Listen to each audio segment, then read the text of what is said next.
I got an anonymous text at midnight that said, "Check your living room camera." I thought it was a prank until I logged into the app and saw my husband having sex with my best friend on our couch while I was supposed to be out of town. But instead of confronting them, I decided to give my best friend exactly what she'd always wanted, my cheating husband. What happened next destroyed both their lives in ways they never saw coming. That's the truth. Raw, devastating, and life-changing. My name is Natalie Brooks, and this is the story of how a stranger's midnight text message saved me from a marriage built on lies and a friendship built on betrayal. Because sometimes the most painful revelations are actually the greatest gifts you'll ever receive. At 34 years old, I thought I had mastered the art of living well. I was the senior marketing director at one of the most prestigious firms in the city, earning a six-figure salary that I'd fought tooth and nail to achieve. My husband Blake was charming, successful, and adored by everyone who met him. My best friend Jenna had been my constant companion for 12 years, the person I called when I needed advice, the shoulder I cried on during tough times, the woman who stood beside me at my wedding as my maid of honor. From the outside, my life looked perfect. Beautiful suburban home with a white picket fence and perfectly manicured lawn, 2 cars in the driveway, a marriage that other couples envied, a friendship that people called relationship goals. I was living the American dream, or so I thought. But here's what I've learned about perfect lives. They're usually perfect lies. And on a cold Tuesday night in March, while I was sitting in a hotel room in Chicago, 300 miles away from home, an anonymous stranger shattered my perfect illusion with 11 words that changed everything. Let me paint you the picture of that night, because every detail matters when your entire world is about to collapse. I was staying at the Palmer House Hilton, one of those grand old hotels that makes business travel feel slightly less soul-crushing. I'd just finished reviewing my presentation for the next morning's marketing conference, a keynote speech about building authentic brand relationships that now seems laughably ironic. It was 12:17 a.m. when my phone buzzed on the nightstand. I almost ignored it, assuming it was another work email, or maybe Blake sending me a goodnight text like he usually did when I traveled. But when I glanced at the screen, I saw something that made my stomach clench with inexplicable dread, a message from an unknown number. Check your living room camera. 5 words. That's all it took to destroy 8 years of marriage and 12 years of friendship. 5 words from a stranger who knew something about my life that I didn't. My first instinct was to delete it. Obviously spam, right? Some kind of scam trying to get me to click on a malicious link or download something that would steal my personal information. I'd heard about these kinds of phishing attempts targeting people with smart home systems, but something about the specificity stopped me. Not check your cameras or check your security system. The message specifically mentioned my living room camera. Someone knew I had cameras in my house. Someone knew which room to mention. Someone knew I was away from home and in a position to check remotely. I sat there in my hotel bed, staring at that message, my mind racing through possibilities. Maybe it was a neighbor who'd seen something suspicious. Maybe someone was trying to break into houses in our area, and this was a warning. Maybe there was actually something happening at home that I needed to know about. The security cameras had been my idea, installed 6 months earlier, after a string of break-ins in our neighborhood. Blake had complained they were unnecessary, invasive, like living in a fishbowl. He'd argued that our neighborhood was safe, that we were being paranoid, that cameras would make our guests uncomfortable. What if someone hacks into them? He'd said during one of our discussions about home security. What if strangers can watch us in our own house? I'd dismissed his concerns, convinced that the peace of mind was worth the minimal privacy trade-off. The cameras were only in common areas: living room, kitchen, front and back entrances. Nothing invasive, just basic security monitoring that I could check from my phone when I traveled for work. Now, sitting in that hotel room with my heart pounding, I realized Blake's objections to the cameras might not have been about privacy at all. They might have been about guilt. With trembling fingers, I opened the security app on my phone. The interface was simple, just a grid showing feeds from each camera. I selected the living room camera, expecting to see our empty couch, maybe Blake's coffee mug from the morning still sitting on the table, the normal detritus of our quiet suburban life. What I saw instead made me physically sick. Blake and Jenna, on our couch, completely naked, having sex in my living room while I was 300 miles away, trusting them both with my home, my heart, and my life. But it wasn't just the act itself that devastated me. It was everything else, the casual comfort between them, the way Jenna was wearing my silk robe, the emerald green one Blake had given me for our 6th anniversary, the way they were drinking wine from our wedding crystal, the glasses we'd received from my grandmother and only used for special occasions. They weren't frantically groping like people caught up in sudden passion. They were taking their time, laughing, talking, completely at ease in my space. Jenna had her feet up on my coffee table. Blake was feeding her strawberries from the bowl I used for fruit. They looked like a couple who'd been together for years, not two people sneaking around behind someone's back. The timestamp showed 11:43 p.m. They'd been there for who knows how long before that moment, and they clearly planned to stay longer. This wasn't a spontaneous encounter or a moment of weakness. This was routine. This was comfortable. This was a relationship. I watched in horror as Blake got up to refill their wine glasses, completely naked and utterly at home in what was supposed to be our shared space. He kissed Jenna's forehead as he handed her the glass, a gesture so tender and familiar that it felt like a knife twisting in my chest. They were playing music. I could see Blake's phone connected to our sound system, the same system where he'd refused to let me create a shared playlist because he said our musical tastes were too different. Apparently, he and Jenna had no such compatibility issues. The camera captured audio too, and against my better judgment, I turned up the volume on my phone. What I heard was worse than anything I could have imagined. "I love being here when she's gone," Jenna was saying, curled up against Blake's chest. "It feels like this is how it's supposed to be. Like this is our house, our life."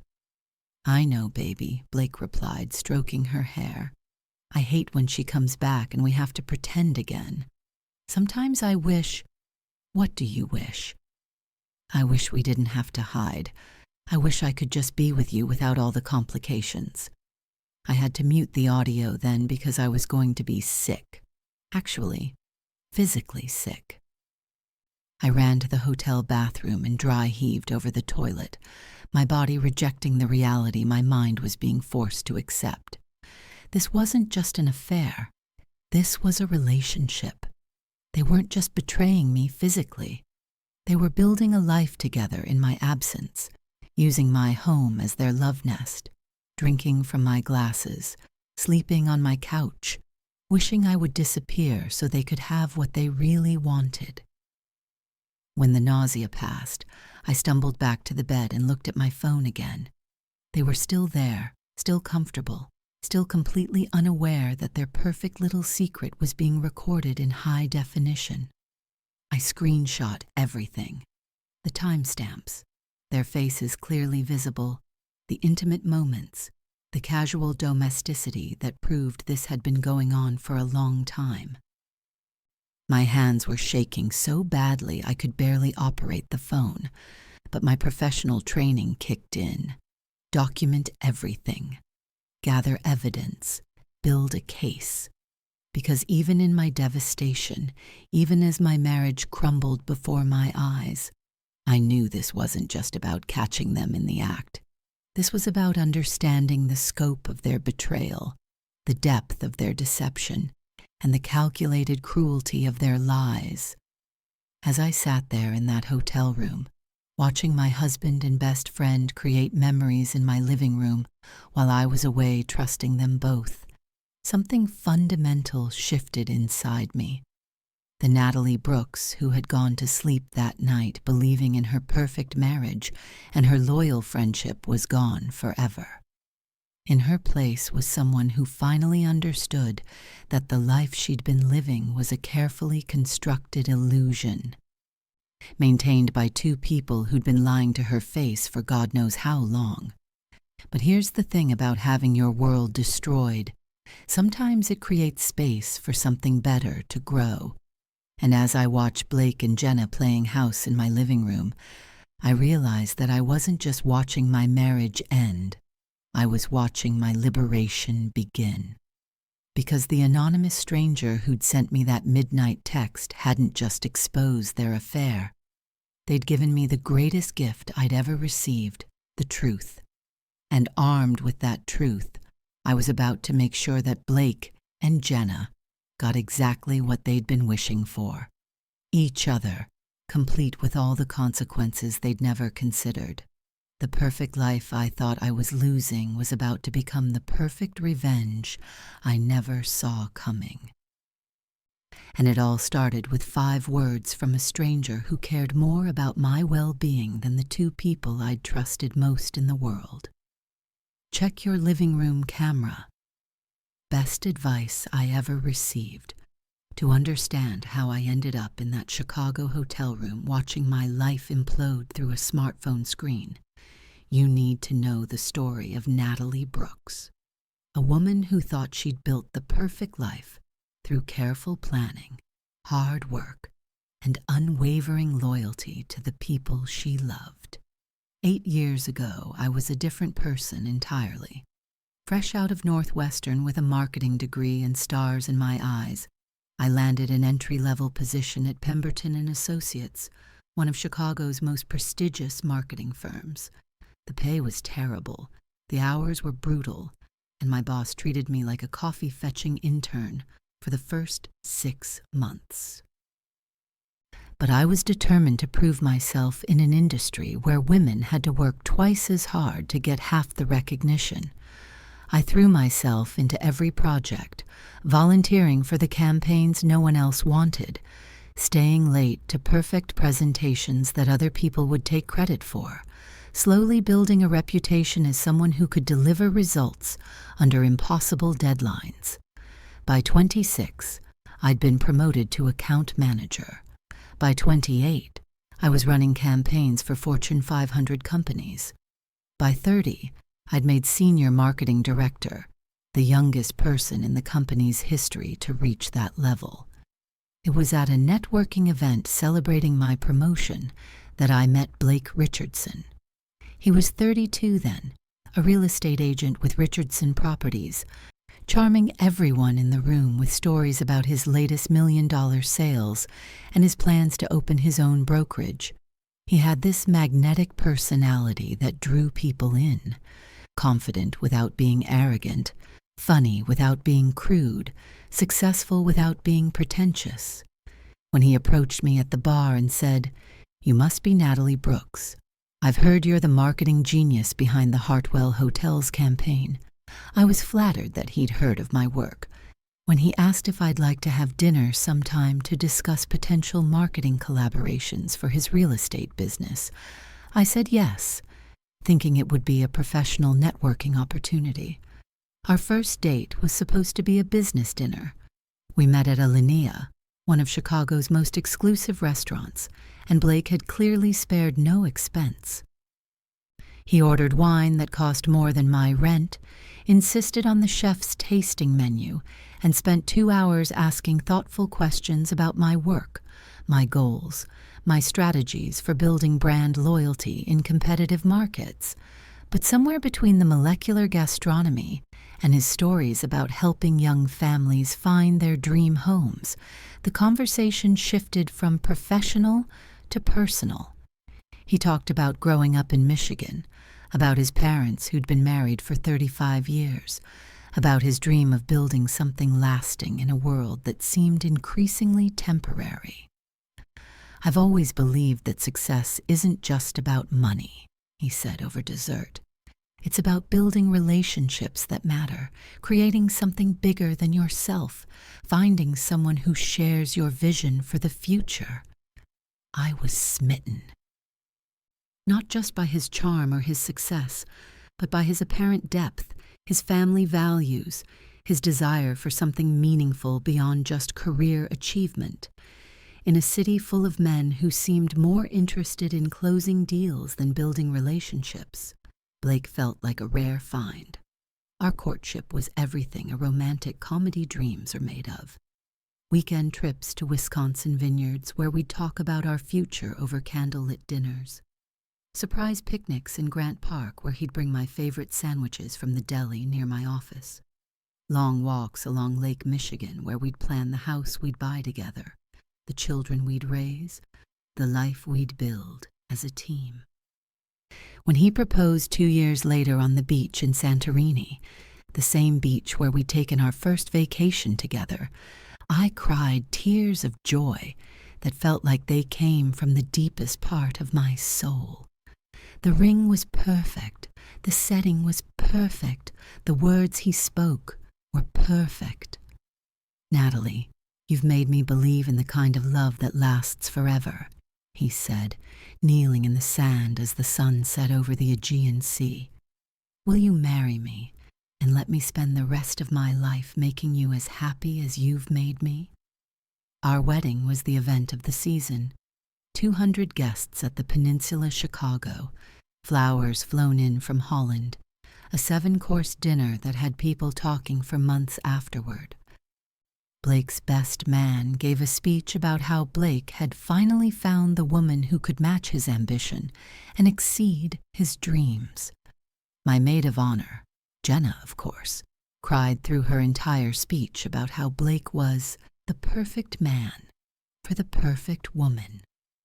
If I could go back and watch that wedding video now, I wonder what I would see that I missed then. Were there signs, meaningful looks between Blake and Jenna that I interpreted as happiness for our union, moments when his attention seemed to drift during our vows, instances when she seemed more interested in my husband than in celebrating my marriage? But at the time, everything felt perfect. Blake and I settled into married life with the kind of ease that made other couples jealous. We bought a beautiful colonial in Winnetka, complete with the white picket fence and the perfectly manicured lawn that had been part of my suburban dream since childhood. Blake handled our social calendar while I managed our finances. He chose the wines for our dinner parties while I planned the menus. We divided our responsibilities based on our strengths, creating what felt like the perfect partnership. Blake's real estate business was thriving. He'd opened his own brokerage within 3 years of our marriage, specializing in luxury properties for Chicago's elite. He had a gift for reading people, for understanding what they wanted before they knew it themselves, for making million-dollar sales feel like friendly favors between neighbors. My own career continued to soar. I'd been promoted again, this time to Senior Director of Strategic Partnerships, overseeing a team of 12 people and managing campaigns for some of the biggest brands in the world. The money was excellent, the recognition was satisfying, and I felt like I was finally building the kind of professional legacy I'd dreamed about in business school. And through it all, Jenna was our constant companion. She'd been my college roommate at Northwestern, a psychology major with dreams of becoming a therapist, but no real plan for getting there. While I'd graduated with job offers and clear career goals, Jenna had drifted from one temporary position to another, administrative assistant here, retail manager there, always searching for something that would give her life, meaning, and purpose. I'd always felt protective of Jenna. She was the emotional one in our friendship, the dreamer to my planner, the heart to my head. When she'd gone through a devastating breakup with her college boyfriend, I'd let her stay in my apartment for 3 months while she got back on her feet. When she'd struggled to make rent during her period of career uncertainty, I'd quietly helped with her bills, telling her she could pay me back when things improved. When she'd needed a date for weddings or work events, I'd included her in our social circle, introducing her to Blake's single friends and colleagues. "You're the sister I never had," she used to tell me. "I don't know what I'd do without you in my life." I believed her. I believed she was grateful for my friendship, that she valued our bond, that she wanted the best for me, just as I wanted the best for her. When Blake and I got engaged, she was the first person I called. When we bought our house, she helped me pick out furniture and paint colors. When I got promoted, she threw surprise parties to celebrate my achievements. She seemed genuinely happy for my successes, never showing signs of jealousy or resentment. If anything, she often talked about how inspired she was by my career achievements, how watching me succeed motivated her to pursue her own goals more seriously. "You've shown me that women can have it all," she said during one of our weekly girls' nights. "The husband, the career, the beautiful life. You make it look so effortless." Looking back now, I wonder if that comment was admiration or aspiration. Was she inspired by my life, or was she already planning to take it? Blake seemed to genuinely enjoy Jenna's company. He'd often joke that marrying me meant gaining a sister-in-law. Since Jenna was such a constant presence in our lives, she joined us for holiday celebrations, vacation trips, dinner parties, and quiet evenings at home. She had her own key to our house, her own coffee mug in our kitchen, her own favorite spot on our living room couch. "I love that you have such a close friendship," Blake would say. "It shows what kind of person you are. Loyal, generous, caring. Jenna's lucky to have you in her life." I thought he was being supportive of my friendship. I thought he appreciated the bond Jenna and I shared. I thought his ease with her presence in our lives was a sign of his secure, confident character. I never imagined he was studying her, getting to know her preferences and personality, building a connection that would eventually replace the one he'd built with me. By the time I got that anonymous text in Chicago, Blake and I had been married for 8 years. We'd weathered the usual challenges, disagreements about money, career stress, the normal adjustments that come with building a life together. But I thought we were stronger than ever.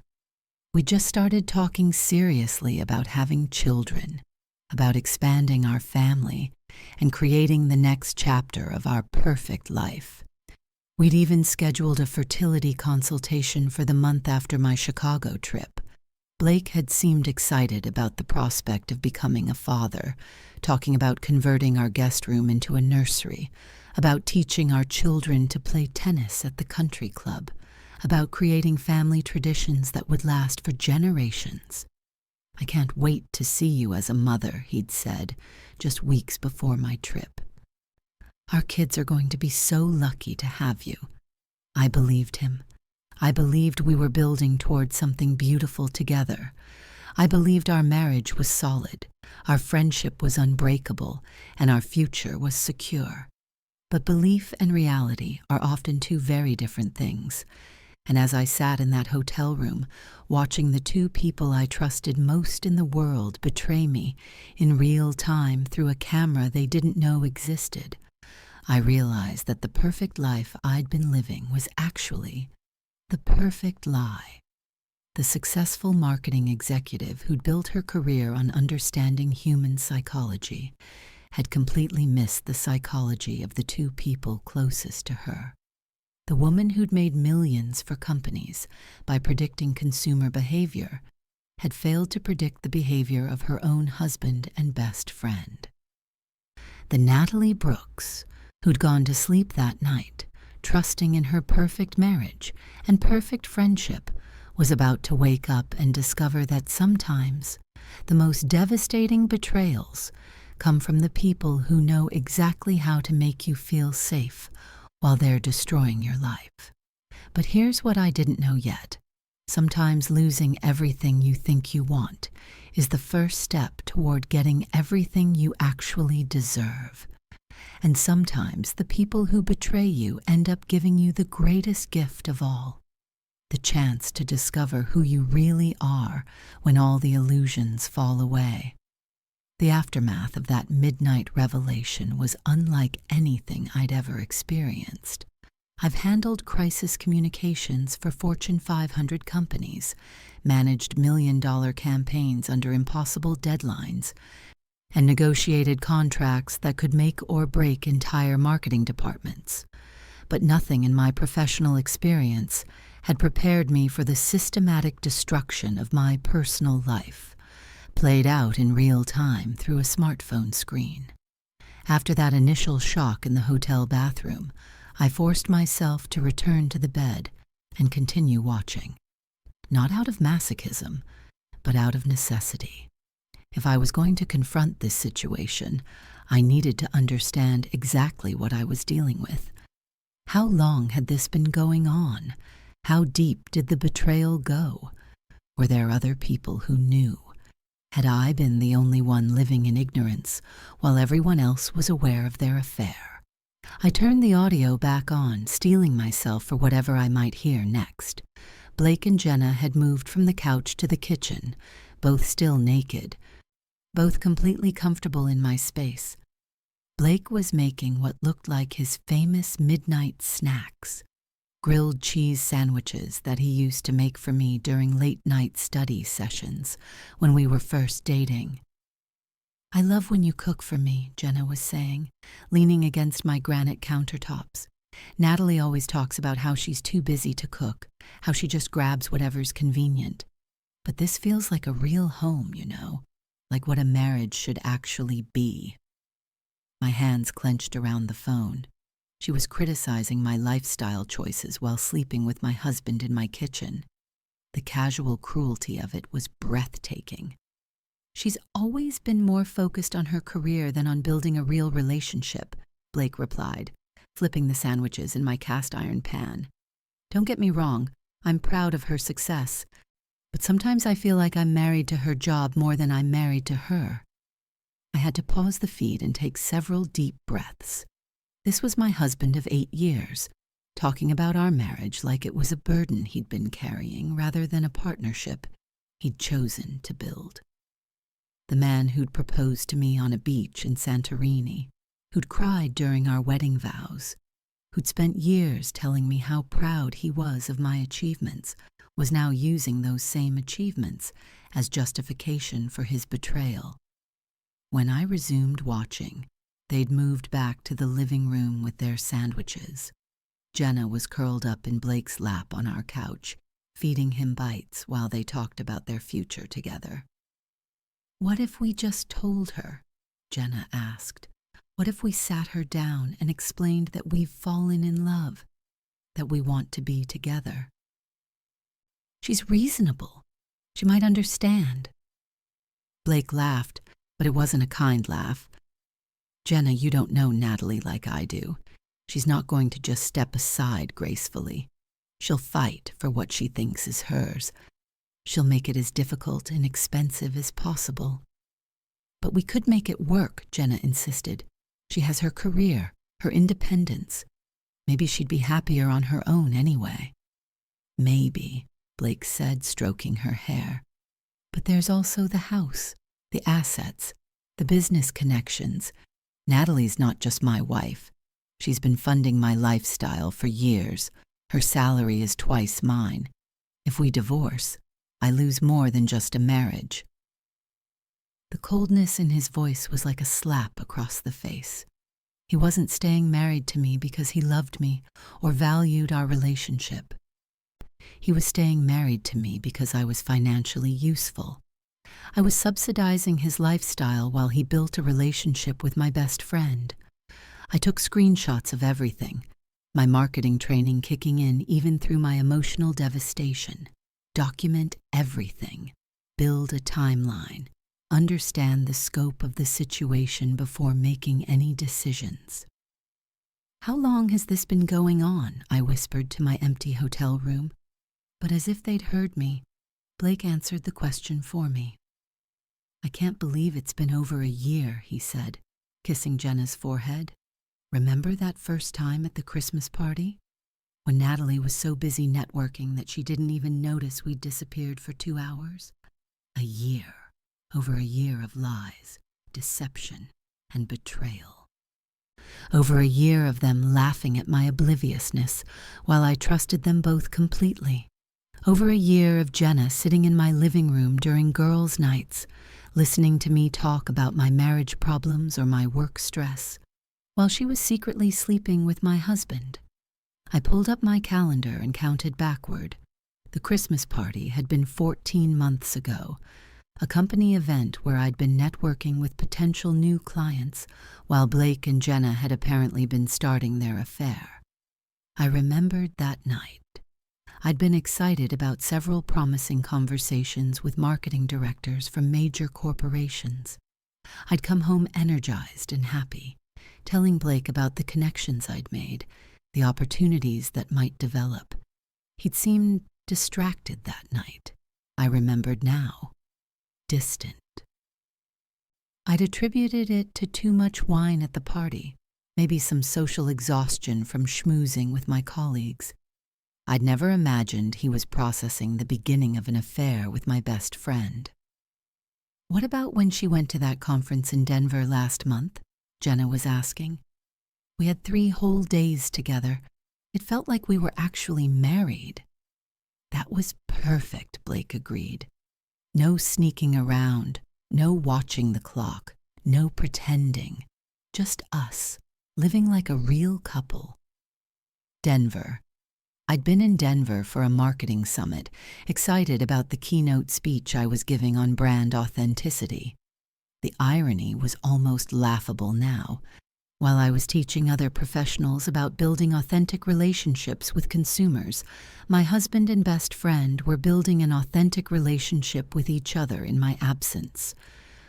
I'd called Blake every night from Denver, excited to share details about the presentations I'd attended, the contacts I'd made, the strategies I was developing for my clients. He'd seemed supportive, asking questions about my work, telling me he missed me and couldn't wait for me to come home. All lies. While I was building my career and contributing to our joint future, he was building a relationship with Jenna and planning for a future that didn't include me. The camera captured their entire evening together.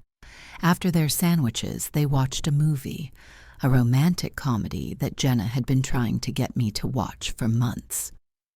"Blake will love this," she'd said. "You should watch it together on your next date night." Now I understood why she'd been so insistent. She'd wanted to watch it with him herself, but she'd needed me out of the picture first. They fell asleep on the couch together around 2 a.m., Blake's arm around Jenna's shoulders, both of them peaceful and content in my living room. The sight of them sleeping so peacefully while I lay awake in a hotel room, destroyed by what I'd discovered, filled me with a rage I'd never experienced before. But beneath the rage was something else, calculation. My business mind was already working, analyzing the situation like a marketing problem that needed solving. What were my assets? What were my advantages? What did I know that they didn't know I knew? The answer was everything. I had video evidence of their affair. I had access to financial records that could reveal the scope of their deception. I had Blake's laptop password and could access his email and text messages. I had legal advantages as the primary breadwinner in our marriage, and most importantly, I had the element of surprise. Blake and Jenna thought they were being clever, conducting their affair while I was away on business, using my own home as their love nest. They thought they were getting away with the perfect crime, fooling the workaholic wife who was too busy with her career to notice what was happening in her own marriage. They had no idea that their perfect secret had been exposed by a stranger's anonymous text.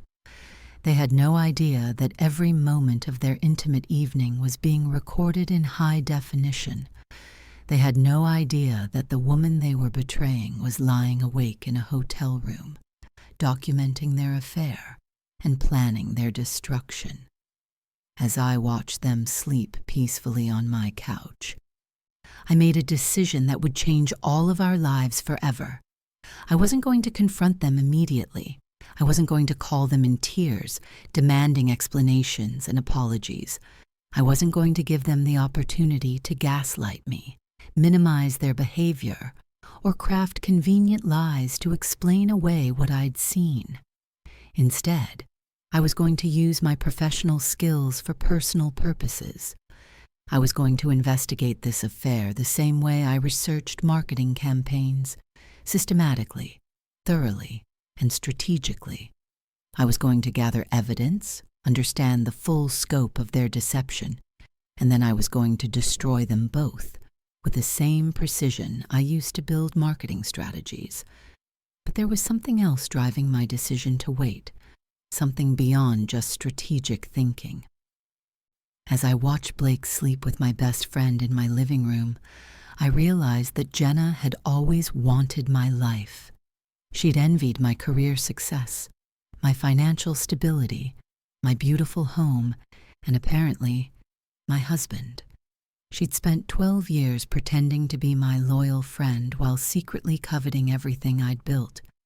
Well, if Jenna wanted my life so badly, I was going to give it to her. All of it, including the part she didn't know about yet. The financial problems Blake had been hiding, the gambling debts I'd recently discovered, the real estate investments that were failing, the charming facade that covered a man who was apparently capable of lying to his wife's face for over a year. If Blake and Jenna wanted to be together, they could be together. But they were going to get the full package, not just the romantic fantasy they'd been living during my business trips, but the boring reality of bills, responsibilities, and the consequences of their choices.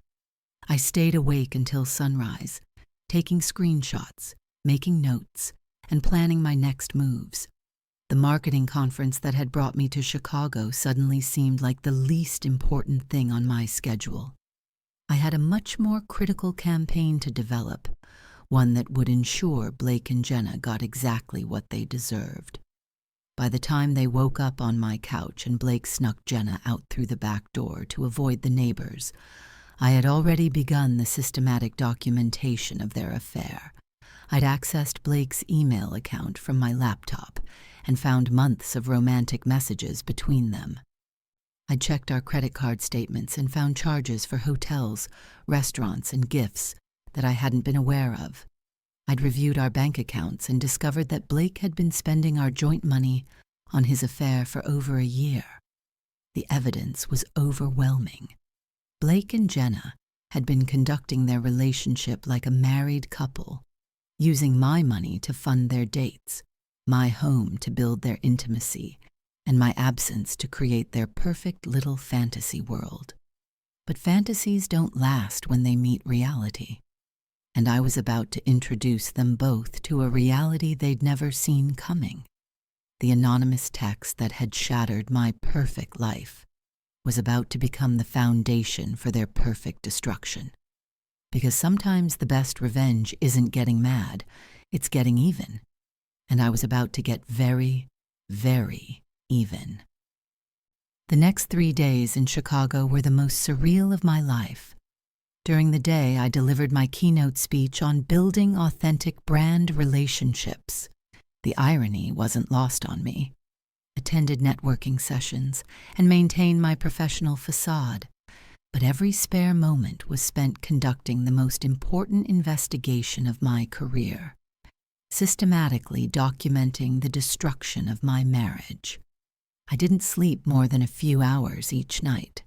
Instead, I sat in my hotel room with my laptop, methodically gathering evidence like I was building a case study for the world's most devastating marketing campaign.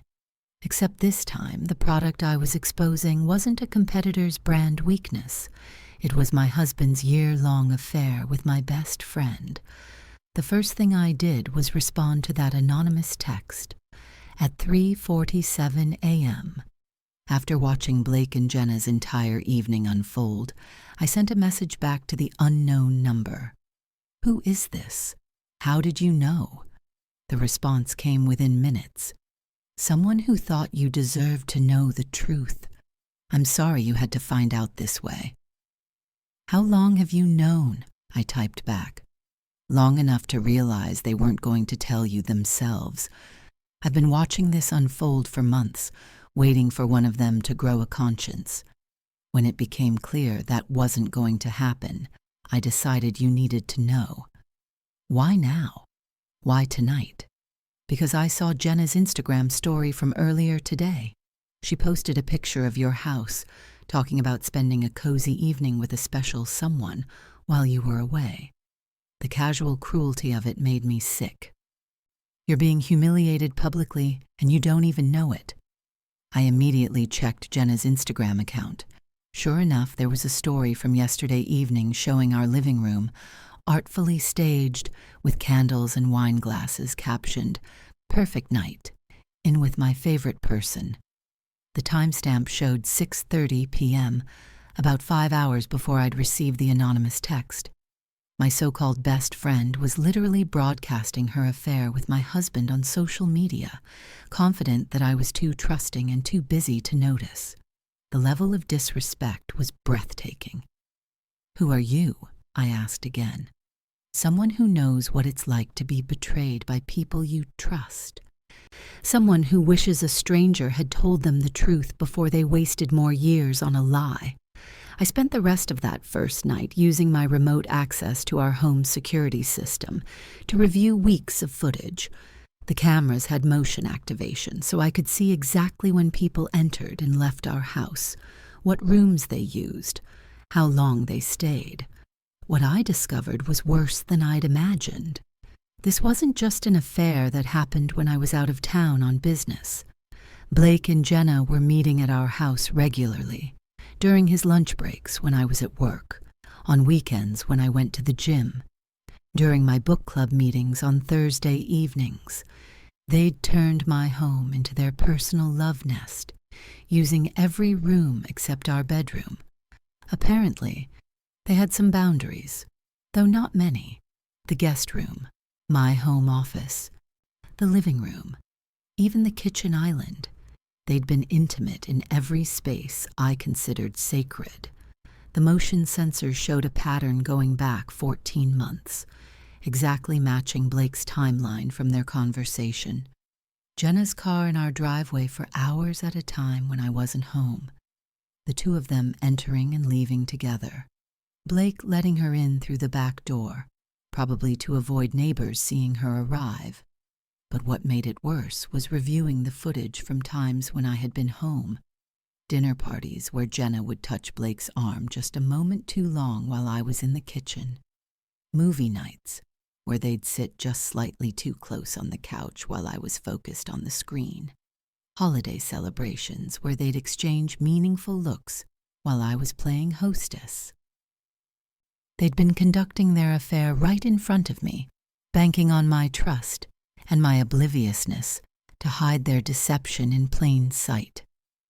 From my hotel room, I accessed Blake's laptop remotely, using software I'd installed months earlier for file sharing between our devices. His email account revealed the true scope of their relationship. Hundreds of messages going back over a year, ranging from romantic declarations to explicit photos, to detailed plans for their future together. The messages read like a romance novel, written by two people who thought they were the first couple in history to discover true love. Blake writing about how Jenna made him feel alive again after years of being trapped in a loveless marriage. Jenna responding with paragraphs about how Blake was everything she'd ever wanted in a man, and how she'd never experienced this kind of connection before. But mixed in with the romantic declarations were complaints about me that cut deeper than any infidelity. Blake describing me as cold and career-obsessed, saying he felt like a roommate rather than a husband. Jenna agreeing that I was too focused on work to be a real wife, speculating that I'd probably be happier divorced anyway since I care more about my job than my marriage. They'd been systematically destroying my character in their private conversations, rewriting the history of my marriage to justify their betrayal. Every sacrifice I'd made for our relationship, every hour I'd worked to build our financial security, every compromise I'd made to support Blake's career, all of it was being twisted into evidence that I was a bad wife who deserved to be cheated on.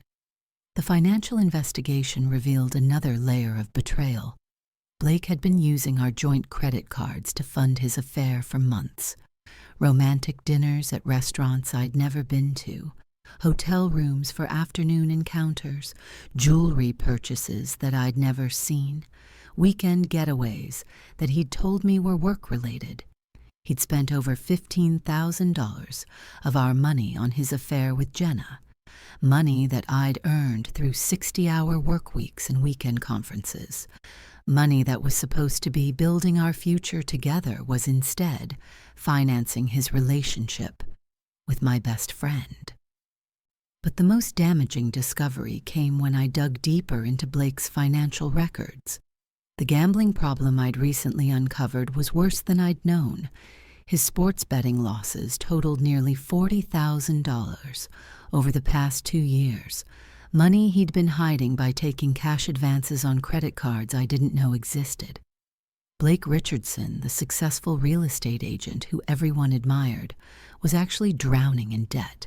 His brokerage was struggling, his personal finances were a disaster, and he'd been using my salary to maintain his lifestyle while secretly gambling away thousands of dollars. Jenna had no idea. In all their romantic messages, Blake painted himself as financially successful, even suggesting they could start fresh, somewhere new, once he left me. He was promising her a future built on money he didn't have, planning a life he couldn't afford, making commitments he could never keep. This revelation changed everything. Blake wasn't just cheating on me, he was preparing to abandon me after using my financial stability to fund both his affair and his gambling addiction. And Jenna wasn't just betraying our friendship, she was actively planning to steal the life I'd built, completely unaware that the man she wanted was already destroying it through his own irresponsible choices. Sitting in that hotel room at 4 a.m., surrounded by evidence of their deception, I made a decision that would define the rest of our story. I wasn't going to be the victim in this situation. I wasn't going to beg for explanations, grovel for reconciliation, or try to compete with Jenna for a man who'd already shown his true character. Instead, I was going to give them exactly what they wanted, each other. But I was going to make sure they got the complete package, not just the fantasy they'd been living during stolen afternoons in my house. If Jenna wanted my husband, she could have him, along with his gambling debts, his failing business, and his talent for deception. If Blake wanted to be with someone who would appreciate his romantic gestures more than I supposedly did, he could support those gestures with his own money instead of mine. But first, I needed to protect myself. Over the next 2 days, while maintaining my conference schedule, I quietly transferred our joint savings into accounts that only I could access. I contacted a forensic accountant to document Blake's hidden gambling debts. I retained the best divorce attorney in Chicago. someone Blake's real estate connections wouldn't be able to influence. I also reached out to my company's legal department about Blake's use of marital assets for personal expenses. As it turned out, using joint funds for extramarital affairs could constitute fraud in Illinois, potentially making Blake liable for both civil and criminal charges. The anonymous texter and I continued to exchange messages throughout those 3 days. I learned that this person had been watching Blake and Jenna's affair unfold through social media posts, mutual friends, and public sightings around the city. They'd been waiting for months for one of them to confess, growing increasingly disgusted with the cruelty of their deception. "They're not even being careful," the stranger wrote. "They hold hands at restaurants in your neighborhood. Jenna posts photos from your house on social media. Blake talks about you like you're a roommate instead of his wife. Everyone who knows them has started to figure it out." "Everyone except me," I replied. "You were the only one they bothered to lie to. That says everything about their character." By the time I boarded my flight back to Chicago, I had a complete dossier on their affair and a detailed plan for exposing it. But more importantly, I had clarity about what I really wanted from this situation. I didn't want Blake back. The man I'd married didn't exist. He was a carefully constructed facade covering someone who was capable of spending over a year lying to my face while stealing my money and betraying my trust. I didn't want to save our marriage. I wanted to end it on my terms. I didn't want Jenna's friendship back either. 12 years of what I'd thought was loyalty and support had actually been envy and calculation. She'd been studying my life, waiting for her opportunity to take it, pretending to celebrate my successes while secretly resenting them. What I wanted was justice, not revenge, justice. I wanted them to face the consequences of their choices without my protection, my money, or my willingness to clean up their messes. I wanted them to get exactly what they'd been planning for, complete with all the reality they'd been too selfish to consider. Blake had been using me as his financial safety net while planning his exit strategy. Jenna had been using our friendship as cover while pursuing my husband. Both of them had been treating me like an obstacle to overcome, rather than a person deserving of honesty and respect. Well, the obstacle was about to disappear. But instead of clearing their path to happiness, it was going to reveal the cliff they'd been walking toward all along. The plane touched down at O'Hare at 3:30 p.m. on Friday. Blake was supposed to pick me up, but I'd told him I was taking a cab because I had calls to make. In reality, I wanted time to prepare for what came next. As I sat in that taxi watching the Chicago skyline pass by, I felt something I hadn't experienced in years, complete control over my own life. For over a year, Blake and Jenna had been making decisions that affected my future without my knowledge or consent. They'd been rewriting our story to cast themselves as star-crossed lovers, and me as the obstacle to their happiness. Now I was going to write the ending myself. And it was going to be very different from the fairy tale they'd been imagining. The confrontation I'd been planning for 3 days began with a lie. Fitting, considering our entire relationship had become built on deception. I texted Blake from the taxi, telling him I'd landed safely but needed to stop by the office before coming home to handle an urgent client crisis. Then I texted Jenna, asking if she wanted to come over for our usual Friday night girls' wine session, since I'd been gone all week and had so much to catch up on. Both responded exactly as I'd expected. Blake seemed relieved that I'd be working late, probably seeing it as another opportunity to spend time with Jenna without my interference. Jenna eagerly agreed to come over, saying she'd missed our talks and had lots to tell me about her week. I'm sure she did. Instead of going to the office, I went straight home and spent 2 hours preparing for the performance of my lifetime. I set up my laptop in the living room with the security footage from Tuesday night queued up and ready to play. I printed out the most damaging emails between Blake and Jenna, organized by date and topic like a marketing presentation. I gathered the credit card statements showing Blake's affair-related expenses and the documentation of his hidden gambling debts. Most importantly, I called my attorney and asked her to be on standby. What I was about to do would likely trigger divorce proceedings, and I wanted to be prepared to file papers immediately to protect my assets and establish the timeline of Blake's financial deception. At 7:30 p.m., Jenna arrived with her usual bottle of wine and her brightest smile, completely unaware that she was walking into an ambush. She hugged me like she always did, asked about my conference with apparent genuine interest, and settled into her favorite spot on our couch, the same couch where she'd been naked with my husband just 3 days earlier. "I missed you this week," she said, curling up with her wine glass. "It's been so quiet without our talks. How was Chicago?" The audacity was breathtaking.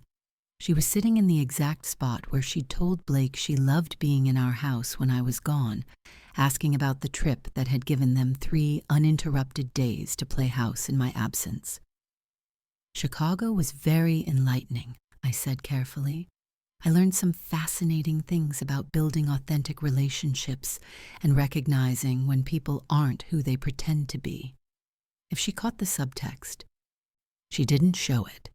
Instead, she launched into stories about her week, carefully edited versions that omitted any mention of Blake, of course. She talked about work drama, dating app disappointments, and her ongoing search for meaningful connection. "I just want what you have," she said at one point, gesturing around our living room. "A real partnership, a beautiful home, someone who truly loves and appreciates me. You're so lucky, Nat. You have everything I've ever dreamed of." "Do I?" I asked quietly. "Are you sure about that?"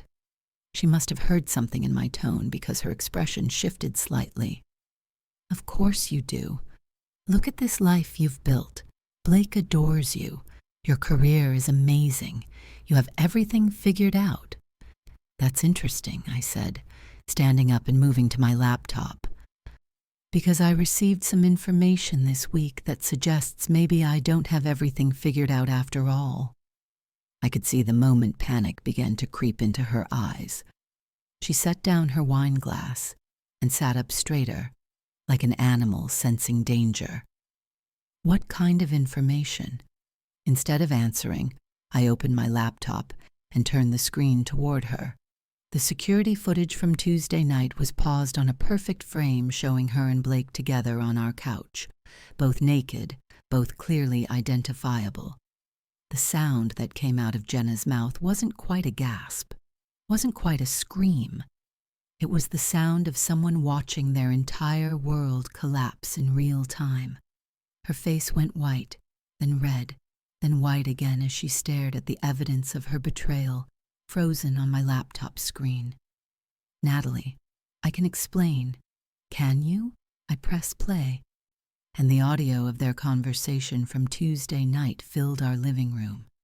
Jenna's voice, talking about how she loved being in our house when I was gone. Blake's voice, complaining about our marriage and wishing he could be with her without complications.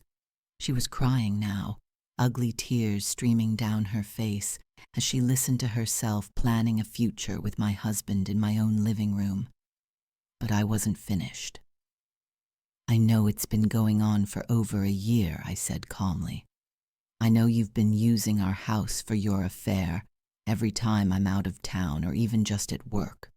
I know Blake has spent over $15,000 of our joint money on hotels and gifts for you. I know you've been posting about your cozy evenings with a special someone on social media, broadcasting your affair for everyone to see except me. Natalie, please, I'm not done." I pulled out the printed emails and spread them across our coffee table like evidence in a courtroom. I also know that you've both been systematically destroying my character in your private communications. Blake calling our marriage loveless. You agreeing that I'm too career-focused to be a real wife. You've been rewriting the history of my 8-year marriage to justify your year-long affair. Jenna was sobbing now, reaching for the emails like she could somehow make them disappear. We never meant for this to happen.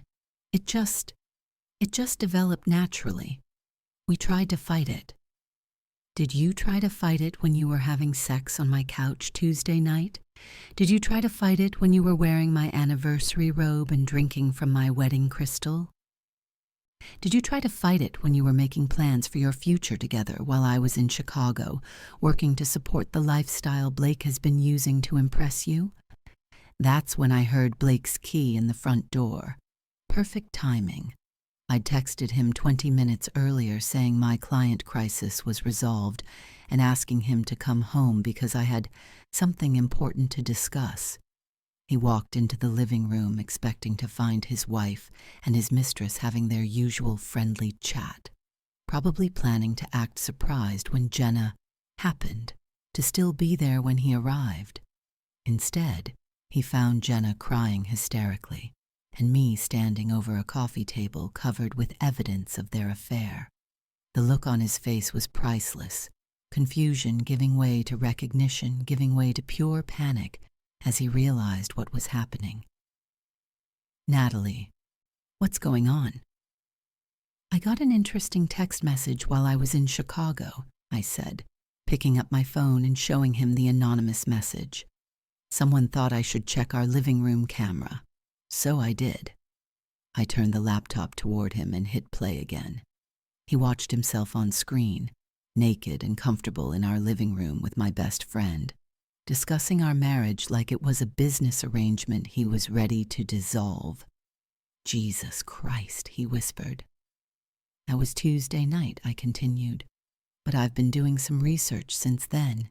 Would you like to see what I found? I pulled out the credit card statements showing his affair-related expenses. Then the documentation of his gambling debts. Then the evidence of his failing business that he'd been hiding from both me and Jenna. $15,000 on your affair, son, I said. $40,000 in gambling losses. And according to my forensic accountant, your brokerage is 3 months behind on rent and facing bankruptcy. Blake's face had gone ashen. Jenna was staring at him with a mixture of shock and horror, realizing that the financially successful man she'd been planning her future with was actually drowning in debt. You told me your business was thriving, she said to him through her tears. You said we could start fresh, that you could support us both. I can, Blake said, but his voice lacked conviction. This is just a temporary setback. The real estate market is challenging right now, but there is no us, I interrupted, because here's what's going to happen. Blake, you're going to pack a bag and leave tonight. Jenna, you're going to help him since you love spending time in this house so much. Natalie, we need to talk about this, Blake started. We can work through this.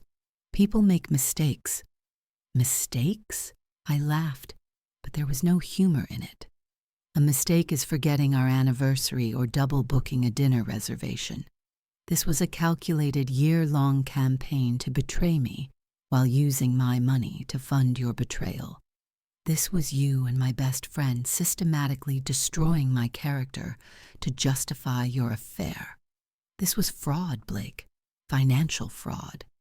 I pulled out the last set of documents, the papers my attorney had prepared that afternoon. You have 2 choices, I said. Option 1. I file criminal charges for your misuse of marital assets, report your gambling debts to your real estate licensing board, and drag this affair through the most public, humiliating divorce proceedings I can arrange. Option 2. You sign these papers acknowledging your financial deception and agreeing to an expedited divorce that gives me everything I'm entitled to under Illinois law. Blake was reading the papers with shaking hands. This gives you the house, the savings, everything. Everything that I earned while you were lying to me and stealing from me? Yes. But what am I supposed to do? Where am I supposed to go? I looked at Jenna, who was still crying on our couch, then back at Blake. That's not my problem anymore. You've been planning your future with Jenna for over a year. Now you get to live it. This is insane, Jenna finally spoke up. You can't just throw us out like this. We're family. We've been friends for 12 years. Family doesn't sleep with each other's spouses, I replied calmly. Friends don't spend a year plotting to steal each other's lives. You wanted what I have, Jenna? Now you get it. All of it. The man, the debts, the problems, the reality of building a relationship on lies and betrayal. But I don't have anywhere to go, Blake said. My credit is destroyed. I can't qualify for an apartment. That sounds like something you should have considered before you decided to have an affair, I said. Jenna has an apartment. I'm sure she'd love to have you move in since you've been talking about living together anyway. The look of horror on Jenna's face was almost comical. Her tiny studio apartment, her entry-level salary, her basic lifestyle. None of it was designed to support Blake's expensive tastes or his crushing debt load. I can't support both of us, she whispered. Then you'll figure it out together, I said. Just like I figured out how to rebuild my life when I thought we were partners, except I was doing it alone while Blake was secretly gambling away our money and conducting an affair. Blake signed the papers. He didn't have a choice. The alternative was criminal prosecution and public humiliation that would destroy what was left of his real estate career. Within an hour, he'd packed 2 suitcases and left our house forever, with Jenna trailing behind him like a lost puppy. As I watched them drive away together, Blake's BMW followed by Jenna's 10-year-old Honda, I felt something I hadn't experienced in months. Complete, perfect silence. No more lies, no more pretending, no more wondering why my marriage felt hollow or why my best friend seemed distant sometimes. The house that had been contaminated by their affair was finally clean again. The life that they'd been systematically destroying was finally mine to rebuild. I poured myself a glass of wine, good wine, from the bottle I'd been saving for a special occasion, and sat on my couch, the same couch where Blake and Jenna had planned their future together 3 days earlier. But this time, I was the only one there, and for the first time in over a year, that felt exactly right. The anonymous stranger who'd sent me that midnight text had given me the greatest gift imaginable, the truth. And armed with that truth, I'd given Blake and Jenna exactly what they'd been wishing for, each other, complete with all the consequences they'd been too selfish to consider. They'd gotten their fairy tale romance. Now they were about to discover what happens when fairy tales meet reality. And I was about to discover what happened when a woman who'd been betrayed by the 2 people she trusted most finally started living for herself instead of for people who'd never deserved her loyalty in the first place. The first week after Blake and Jenna left was the quietest week I'd experienced in years, and I mean that in the best possible way. For the first time since college, I woke up each morning without having to consider anyone else's needs, wants, or hidden agendas. I ate what I wanted for breakfast, watched what I wanted on TV, and went to bed when I was actually tired instead of when it was convenient for someone else's schedule. The silence was therapeutic. Our house had always felt full of underlying tension that I'd attributed to normal married life stress. Now I realized it had been the weight of living with someone who was systematically lying to me every single day. Without Blake's presence, the house felt lighter, cleaner, more like home than it had in months. But the real transformation wasn't in my living space. It was in my perspective. For over a year, I'd been unknowingly funding my husband's affair and my best friend's betrayal while they complained about my work habits and criticized my character behind my back. I'd been working 60-hour weeks to build a future that they were secretly planning to steal from me. Now, for the first time in years, every dollar I earned was mine to save, spend, or invest as I chose. Every career decision I made was for my own benefit rather than to support someone else's lifestyle. Every goal I set was something I actually wanted to achieve, not something I thought I should want for the sake of my marriage or my friendship. The divorce proceedings moved faster than I'd expected, partly because Blake was eager to avoid the criminal charges I could have filed for his financial fraud. My attorney, Patricia Hendricks, was impressed by the thoroughness of my documentation and the strength of my case. In 30 years of family law, I've rarely seen someone gather this much evidence this quickly, she told me. During one of our meetings, you approach this like a business investigation rather than an emotional crisis. It's going to save you months of litigation and thousands of dollars in legal fees. Blake kept everything I'd earned during our marriage, which was substantial.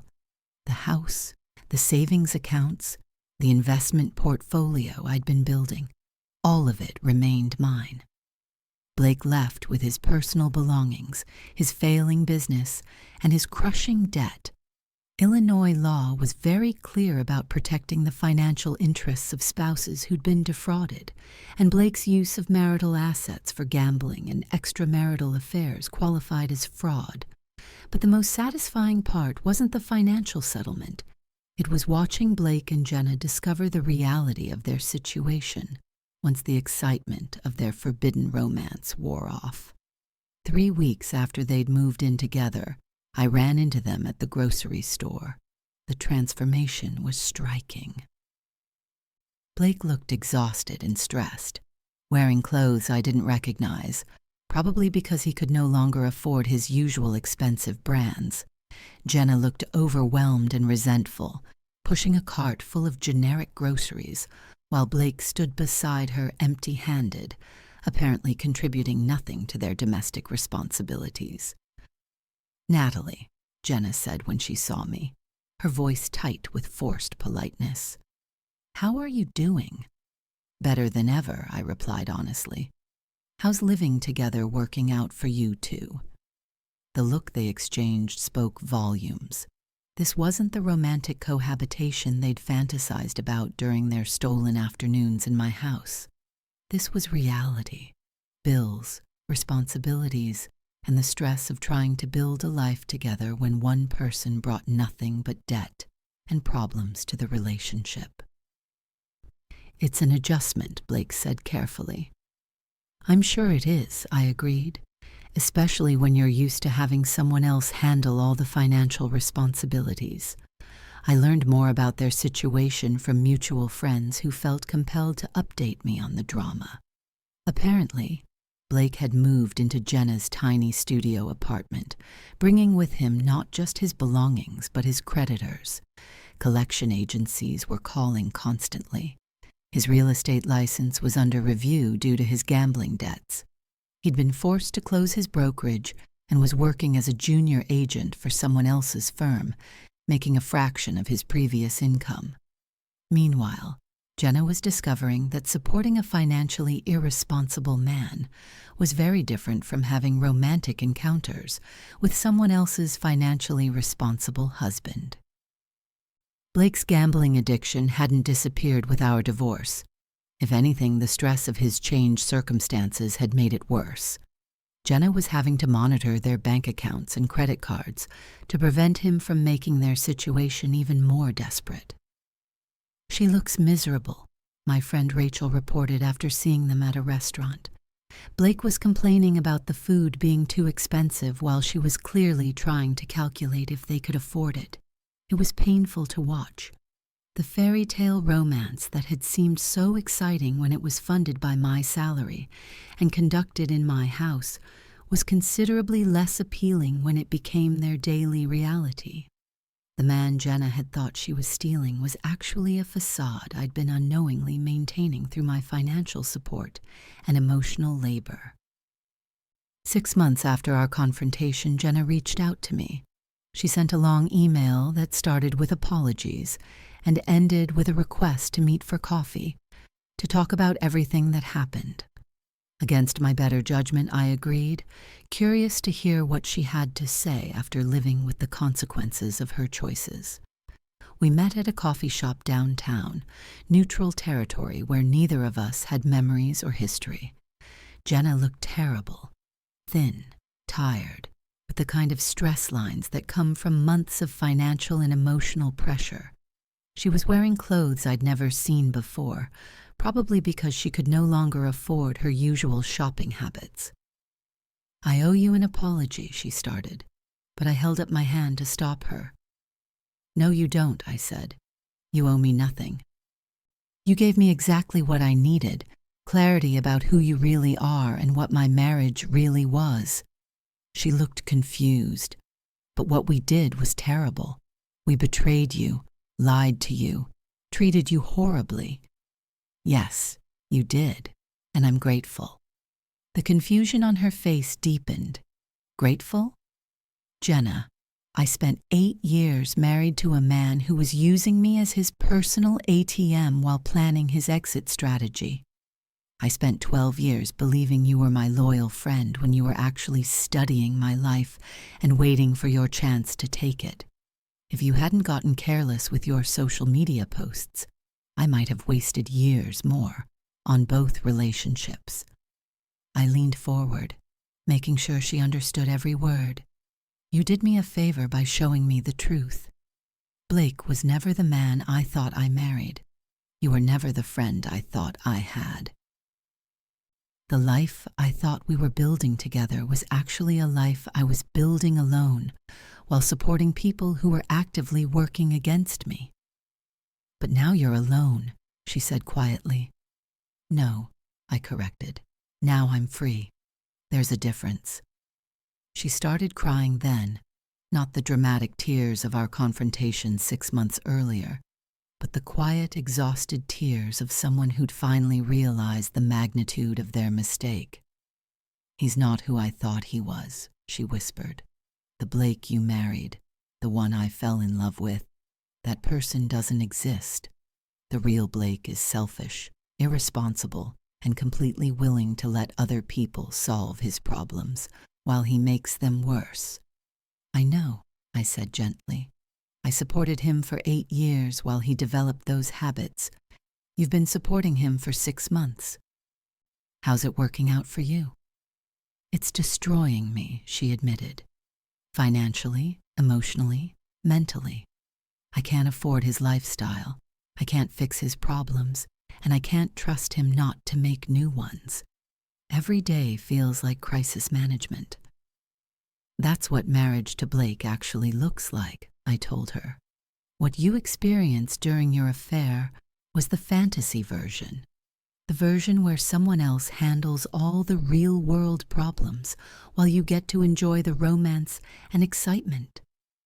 She was quiet for a long time processing this information. Finally, she looked up at me with something that might have been hope. "I've been thinking about ending it," she said.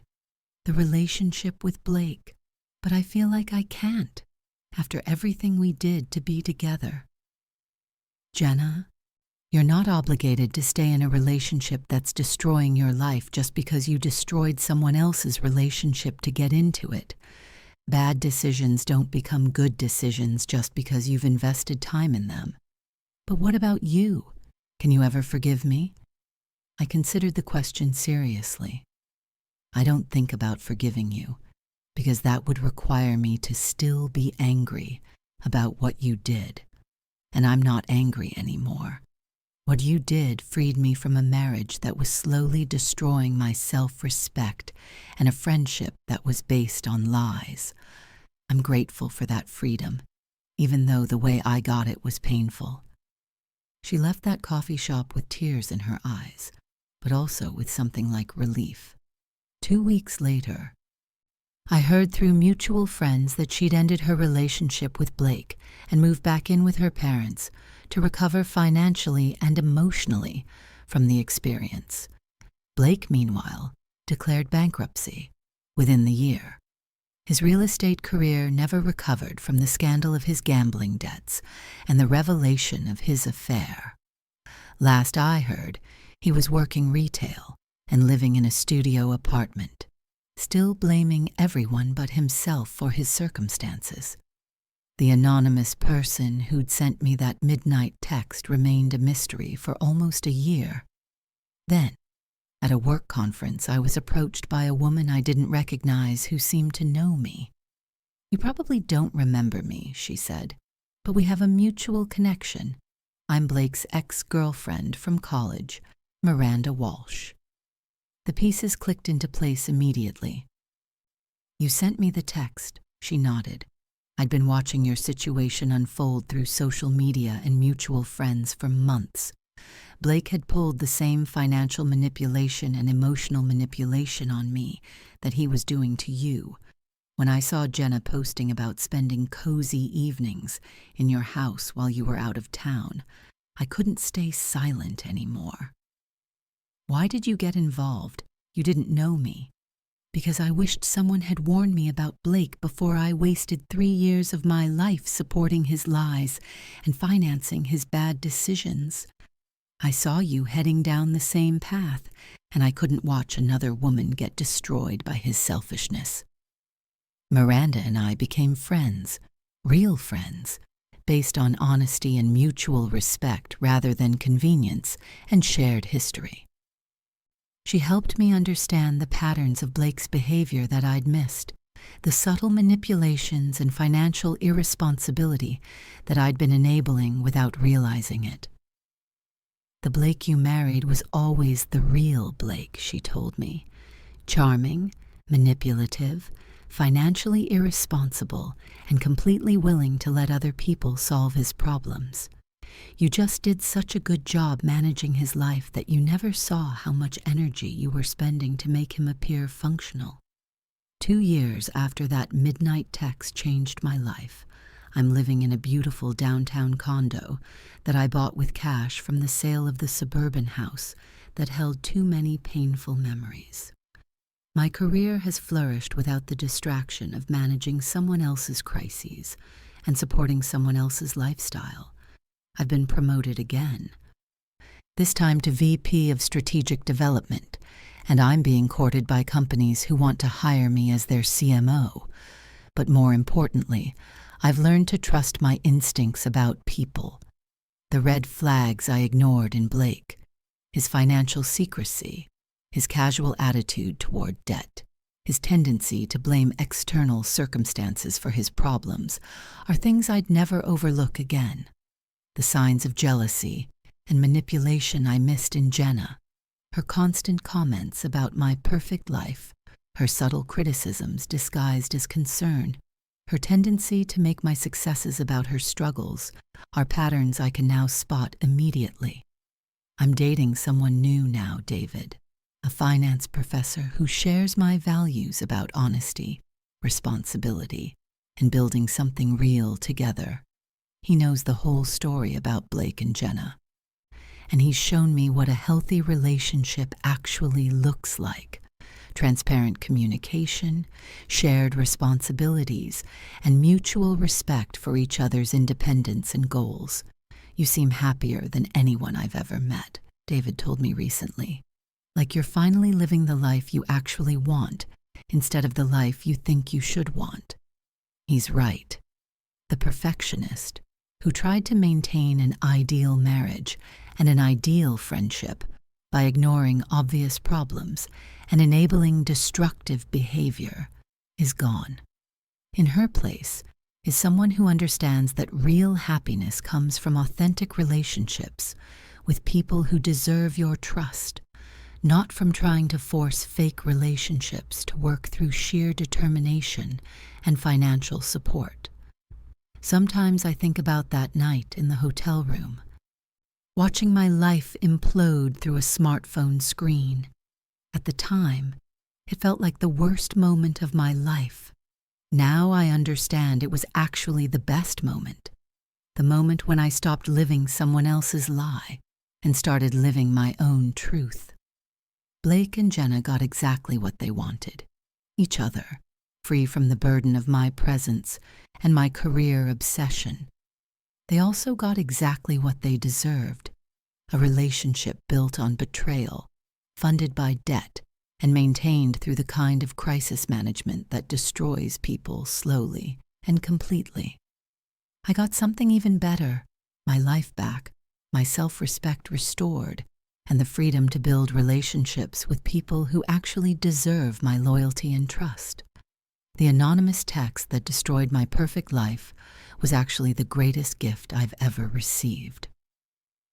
It taught me that sometimes the most loving thing a stranger can do is tell you the truth, that the people closest to you are too selfish to share. And it taught me that losing everything you think you want is sometimes the first step toward getting everything you actually deserve. My name is Natalie Brooks, and I got an anonymous text at midnight that said, "Check your living room camera." That text saved my life, even though it felt like it was destroying it at the time. Sometimes the best thing that can happen to you is discovering that the life you thought you wanted was actually a prison you'd built for yourself. And sometimes the people who betray you end up giving you the greatest gift of all, the chance to discover who you really are when all the lies fall away. Check your cameras, trust your instincts, and never be afraid to walk away from people who can't appreciate what you're offering them, because there are people out there who will value your loyalty, respect your contributions, and love you for who you really are, rather than what you can provide for them. The truth will set you free, even when it hurts, especially when it hurts.